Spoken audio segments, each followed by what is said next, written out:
ત્યાંના દ્રશ્યો છે, ત્યાં ગેરકાયદેસર જે ફેક્ટરી ચાલી રહી છે, વોશિંગ ખાતાની ચાલી રહી છે, અને એના પાણી જે નદીમાં છોડવામાં આવી રહ્યા છે. અને અમે કેમેરા દ્વારા અમે બધું અંદર ફૂટેજ લીધેલા છે, અને અત્યારે જાણ થતાં એ તાળું મારીને જતા રહ્યા છે. અને એ કેટલી હદ સુધી છે, અને પાણીને જે કેમિકલનું પાણી હોય છે એ નદીમાં છોડવામાં આવે છે, એના દ્રશ્યો પણ છે આપણી પાસે, તમે જોઈ શકો છો. અને એ કેમિકલના પાણી આવનારી પેઢી માટે બહુ ખતરનાક સાબિત થઈ શકે છે.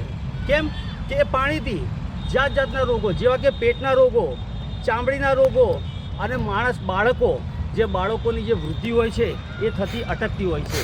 આ કેમિકલના પાણીથી એટલા બધા રોગો થાય છે કે આવનારી પેઢી જે એવું લાગે છે કે માનવતા ભરખી ગઈ છે.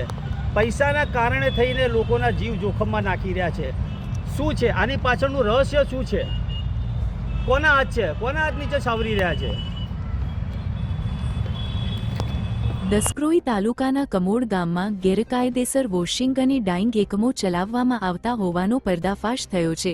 તપાસ દરમિયાન બહાર આવ્યું કે અગાઉ સીલ કરાયેલ કારખાનું ફરીથી ગેરરીતે ખોલીને કામગીરી શરૂ કરવામાં આવી હતી.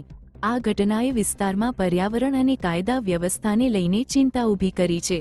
હવે જોવાનું એ રહેશે કે તંત્ર આ મામલે કેટલું ગંભીરતાથી પગલાં લે છે અને કેટલો ઝડપથી પ્રતિસાદ આપે છે.